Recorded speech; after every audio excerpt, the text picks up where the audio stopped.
Angels, they win. Hey everyone, I'm here with Jeff Grant, SBR contributor, and today we're going to be looking at that Angels against the Orioles game. And speaking of them Angels, they've been crushing it on the road in July. But, Jeff, do you actually think that that'll help them tonight in Baltimore? I absolutely think that's the case, and the Angels are going to be after a bit of revenge. They've been steamrolling through competition when playing at Angel Stadium, but they're going to be out for revenge with the Orioles winning 2 of 3 in Anaheim just a week ago. So I do expect their offense to continue really their murderous pace of really outscoring opponents when playing away from Southern California. And, of course, Baltimore coming off a long road trip, so I expect the Angels to have the upper hand. Now, Baltimore looks to have found a nice rotation over their last few games, and their matches have gone by 2 or less runs, putting up together a 2.94 ERA. But is that going to be enough to take on the Angels? Well, the starting rotation is really filled in for this team, and it's kind of a surprise that they're actually on top of the American League East standings with that rotation.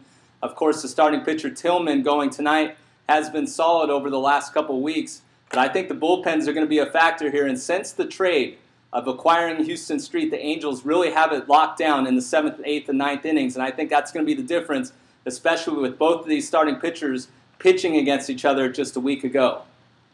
Right, now you mentioned the pitchers. Both Weaver and Tillman are sporting very decent ERAs. But in this case, which one do you actually give the edge to? I think Weaver, being the veteran, is going to have the edge. As I mentioned, that these two pitchers did face off. We had a similar situation last night when we covered a game with the Mets taking on the Phillies. We went over the total in that one, which actually cashed. In this one, I'm going to look to play the side. As I mentioned, I think Weaver's going to do just enough against this lineup. He's a crafty veteran. He's not as powerful as he used to be. While Tillman's going to struggle in that situation, he's not often faced the same opponent back-to-back. So I think the Angels have the edge in that category. All right, so what's going to be your pick for this one then? I'm going to pick the Angels, and you may want to even play if they do become a road favorite of 115 to 125, somewhere in that area. You may want to play them on the run line as well, -1.5. My official play is going to be the Angels on the money line. All right, thank you very much, Jeff. And for SportsbookReview.com, this is Dax Floyd. All right. How was that one, man? It's good. It's good. I'm just I'm hoping this is recording because I don't know if it is, but the record button is going, so it doesn't really have any time going. So we'll see what happens when I hit stop.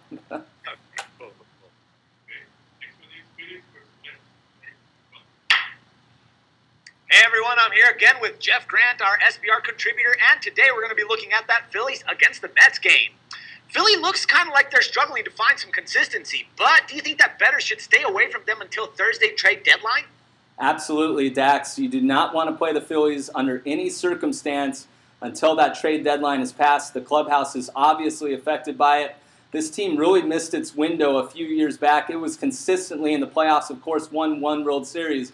But now everybody's kind of looking over their shoulders. You saw that last night as A.J. Burnett, who was on the trade block, really had a poor performance. And he mentioned that he wasn't thinking about it, but he definitely was. So if you're looking to play the side here, the Mets is your only option. But, of course, we're looking to play the total.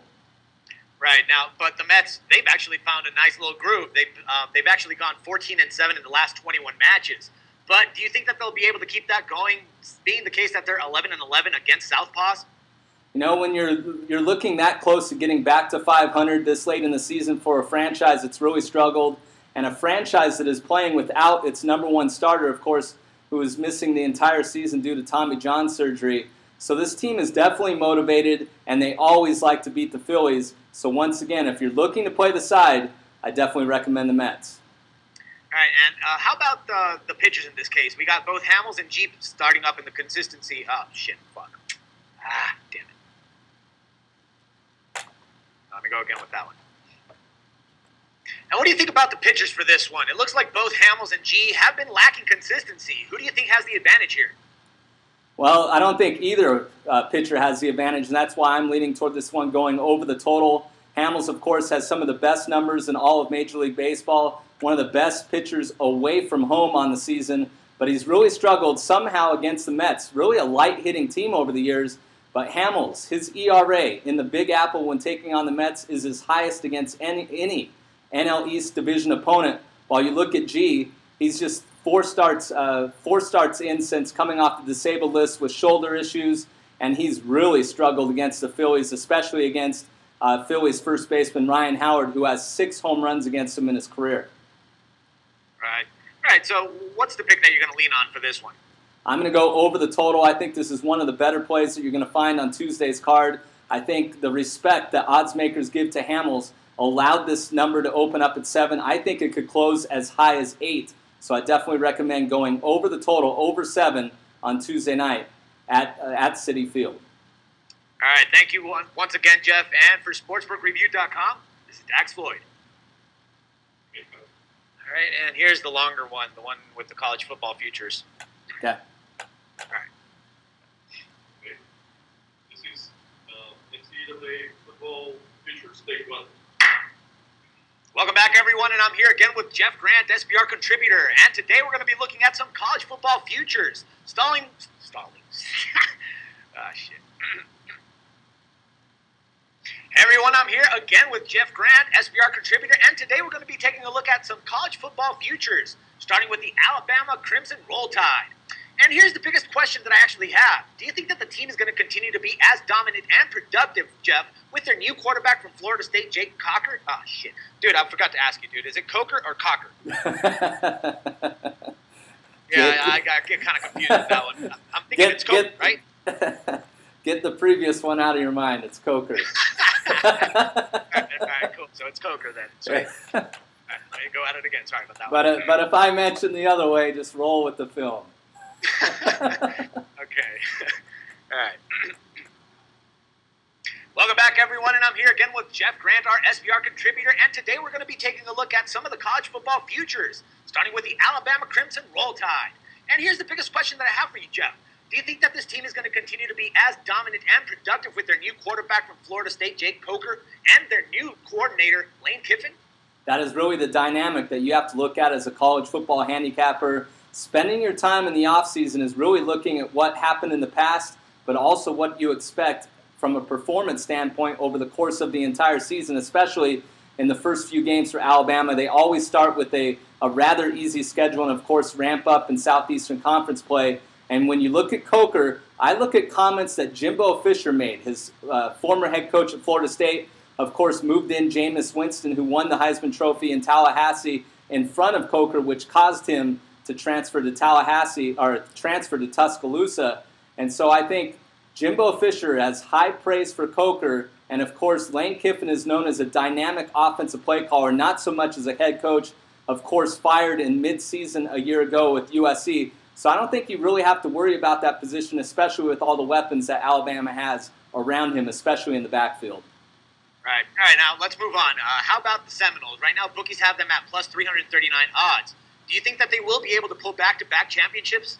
That's the question that everybody's going to ask, and everybody's going to come. You're either part of the crowd of saying that nobody really wins back-to-back championships, or you're going to be the crowd like myself and placing them as one of the 4 teams to reach the college football playoff, and the fact that they led the nation last year, Dax, in scoring offense and scoring defense. So there's a lot of wiggle room. They don't have to be as dominant as they were last year to reach the title game, especially with 4 slots in the playoffs. So I think they can definitely do it, and they have the advantage of both hosting Clemson and Florida at Doak Campbell Stadium. So I think the Seminoles get through and earn one of those 4 spots. All right. And how about the Buckeyes? Right now I have them at plus 974. Is there any value here considering that Urban Meyer has gone 24-2 straight up record during his time in Columbus? I think there is some value. You mentioned his record, and it is a dominant one. He has the highest win percentage of any coach that has 10 or more years of experience among active coaches. And this is really the year, the 3rd year that head coaches really look forward to when transferring programs. Of course, he took a couple years off after winning a couple back-to-back national titles at Florida. But this is really it. And now senior quarterback Braxton Miller is ready to thrive under an experienced offensive line. And also on the defensive end, Dax, I think Ohio State has the most dominant group of defensive linemen in the country, and that is very important when facing numerous offenses throughout the year.